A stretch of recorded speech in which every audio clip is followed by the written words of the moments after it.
Course 2, we are in lesson 31 today, and we are going to be on page 221 in your textbook, and we're going to be looking at this concept, which is reading and writing decimal numbers. So I've put here for you a fraction 3/10, and if we have 10 as our denominator and 3 as our numerator, that means there are 7 parts, okay, which is indicated down here. 7 parts that are not contained in this fraction. So we have the part over the whole. Well, what does that mean in decimal form? Okay, well, if we have 3/10, that means we're going to have a decimal, and the 3 is going to go in the first spot after the decimal. So oftentimes we actually show it as 0.3. Okay, so this is tenths place. The next place, which we're not going to have anything here, is hundredths place. And then it's going to be the thousandths place here. And once you get to the first 3, then it literally repeats itself. So tens, hundreds, thousands, 10,000s, 100,000s, and so on. Okay? So we're going to see what these kind of decimals bring us. All right, if you want to turn the page and let's go to example 1. And the first example, they give the opposite of what we just had, 7/10. And they say, okay, write 7/10 as a fraction and 7/10 as a decimal. Well, 7/10 as a fraction is this because it's 7/10, right? We don't put apostrophe s, but that's really what we're saying. And as a decimal, it's 0.7 because we're in the tenths place. Oops, tenths. All right. And you'll notice the th here is important because you're going to see that as we go on. You're going to see those placeholders. Okay. So look, example 2. Example 2 says, name the shaded part of the square. Well, there are 10 little squares. It's 10 tall. So if it's 10 tall, that means in this case, you'll notice that it's got this big square. It's 10 by 10. So this whole thing and this whole thing, okay, 2, 3, 4, 5, 6, 7, 8, 9, 10, and the same here, and then there are 3, 2, 3 on this side. So that means there are 23 out of the rest of this. Okay, this whole thing equals 100. So 23 of 100 are shaded. Okay, I just drew the ones that were shaded. Okay, 23 over 100. Well, what is that in a decimal? Well, it's really easy because if we have 23 over 100, we just simply write 0.23, and this right here is the hundredths place. So 0.23 or 0.23. Okay, tenths, we gave examples 0.7, 0.3, hundredths looks like this where you have 2 places, kind of like 100 has 2 zeros, okay, and a 10 has 1. Well, interestingly enough, 1,000 has 3. So if we want to put something in the thousands place, we could do that. 0.375 is an example of a thousands place, and so on. Okay, so what I'm going to have you do is I'm going to have you look at page 223, and there's going to be a big box there. And I'm not going to write this whole box in, but just the top where it says decimal place values. Okay, place values are really important, and you will note that right in the middle of this there's a decimal, and then it's got the positive place values out here, and then it's not negative, it's just decimal place values.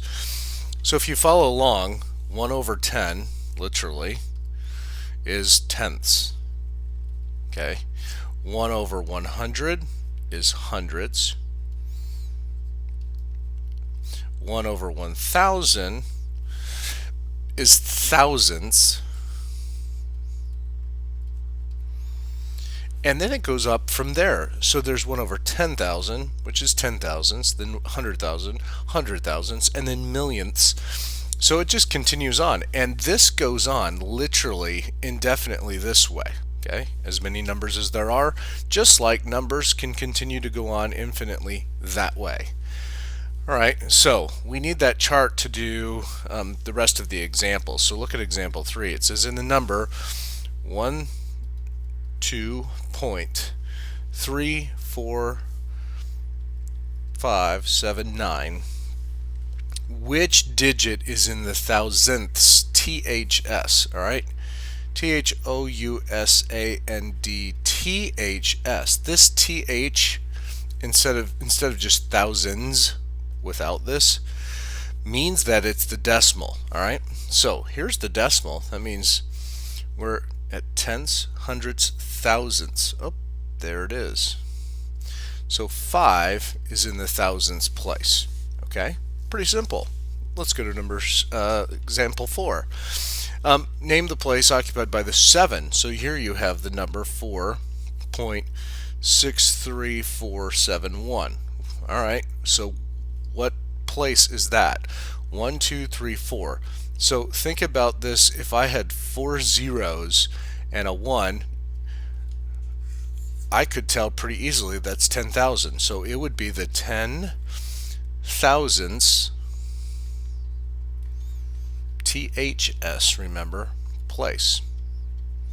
Okay, or I could count 1, 2, 3, 4, or I could say tens, hundred thousandths, 10 thousandths. I can just do that way. It doesn't matter either way, it works. Example 5 says read this decimal number. So it's 123.123. All right, this decimal point actually is the word and when you read it. So how do you say 1, 2, 3? Well, you would say 100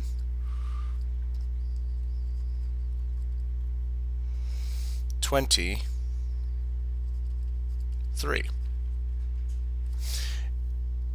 And the decimal point, then we would say and then we're going to do the same thing. We're going to say 100 23, and then now we put the place 1, 2, 3. So that is going to be the tens, hundreds, thousandths. So we're going to say thousandths.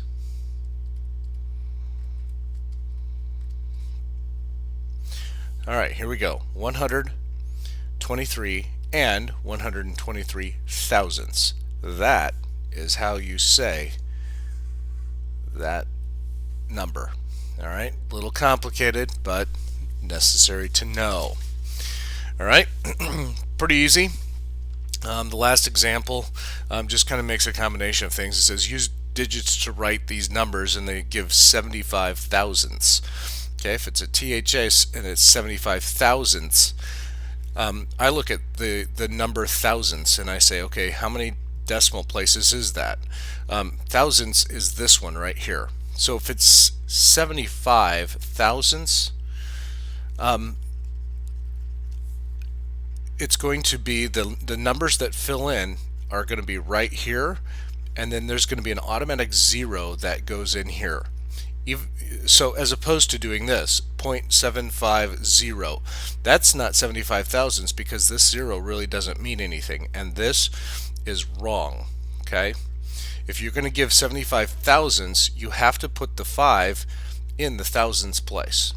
All right, so B says let's do 111 hundredths.